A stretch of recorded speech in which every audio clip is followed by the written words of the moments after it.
उषा के दो बेटे थे, ऋषभ और सुनील। ऋषभ उसका सौतेला बेटा था। उषा हमेशा ही अपने सगे बेटे सुनील को ज्यादा प्यार करती थी।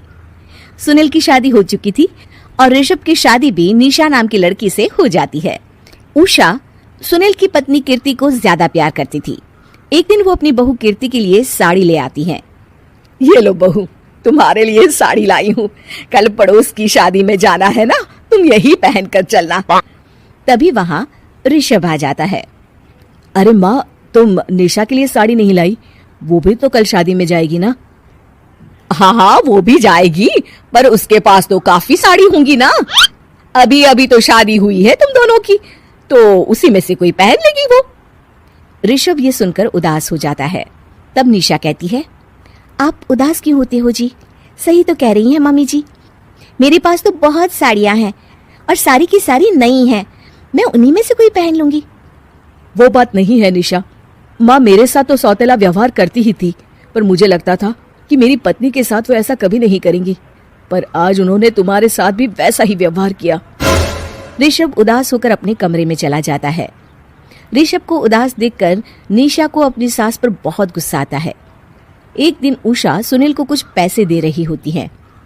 ले बेटा सुनील, ये कुछ पैसे रख ले और बहू को कहीं घुमा लिया। जी मम्मी जी। सुनील वहां से चला जाता है। मम्मी जी, आपने इन्हें तो कभी पैसे नहीं दिए। ऐसा सौतेला व्यवहार आप क्यों करती हैं? बहू, ये किस तरह से बात कर रही हो तुम अपनी सास से?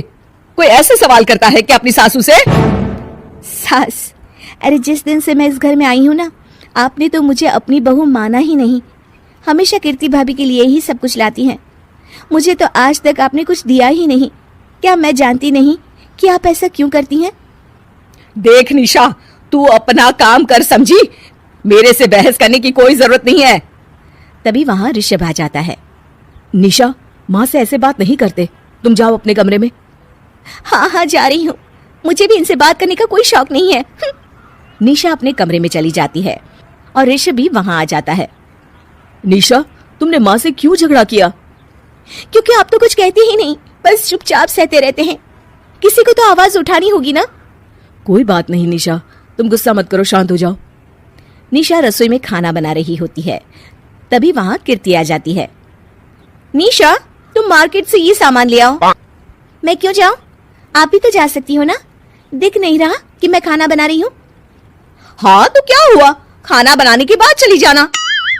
हाँ, खाना भी मैं ही पकाऊं, बाजार जाकर सामान भी मैं ही ले आऊं। खुद तो कुछ करोगी नहीं, है ना?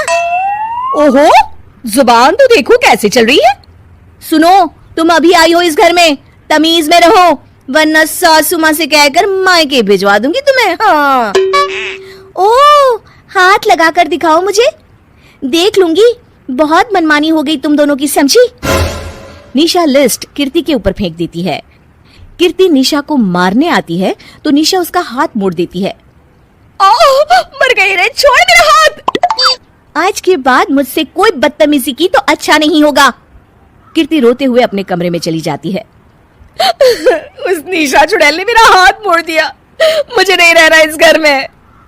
अरे कैसी बेकार की बातें कर रही हो? अरे निकालना ही है तो ऋषभ और निशा को निकालेंगे। नहीं, मुझे अलग घर चाहिए। कान खोलकर सुन लीजिए, हम दोनों इस घर से जल्द जाएंगे। आप नए घर का इंतजाम कीजिए बस। मैं इन दोनों के साथ ज्यादा नहीं रह सकती। हाँ, वैसे मैं भी कुछ दिनों से सोच रहा था। अच्छा हुआ तुमने कह दिया, मैं माँ को भी बता देता हूँ।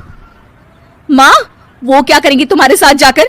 मैं चाहती हूँ कि तुम और मैं, बस हम दोनों ही कहीं शिफ्ट हो जाएं, इस सब झमेले से दूर। अरे पर माँ को यहाँ छोड़कर इस तरह से जाना ठीक नहीं रहेगा कीर्ति।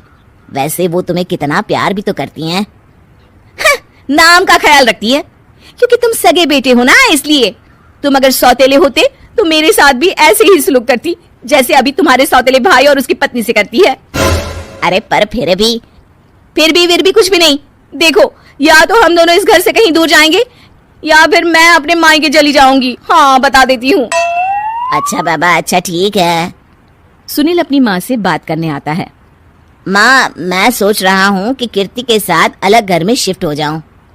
अरे वाह बेटा, ये तो बहुत अच्छा सोचा है तुमने। कब शिफ्ट होना है हमें? मैं भी पैकिंग कर लेती हूँ। अब नहीं माँ, मैं और कीर्ति ही जाएंगे बस। आप तो यहीं रहो, ये पुश्तैनी घर भी है ना आपका। अरे बेटा, तू तो मेरा सगा बेटा है, तू ही मेरे साथ ऐसा कर रहा है, मुझे अपने साथ ले जा बेटा। तभी वहां कीर्ति आ जाती है। अरे माँ, आपको पता भी है कि किराए के घर में कितना खर्चा होता है, और अगर आपको भी लेकर गए तो और खर्चा होगा। आप तो बस यहीं रहो इसी घर में। कोई बात नहीं सुनील, तुम लोग चले जाओ, माँ यहीं रहेंगी हमारे साथ, हम माँ का ख्याल रखेंगे, तुम लोग अपनी गृहस्थी संभालो। निशा को ये देखकर बहुत खुशी होती है। वो मन ही मन सोचती है, अब आया ना ऊंट पहाड़ के नीचे, अब मम्मी जी को पता चलेगा बड़ा सगा और सौतेला करती रहती थी। सगा बेटा तो जा रहा है छोड़कर, अब आएगी इन्हें अकल, और नहीं आई तो मैं ला कर रहूंगी। निशा अपनी सास को कैसे अपने सौतेले बेटे से मिलाएगी, जानने के लिए देखिए सौतेली माँ पार्ट 2।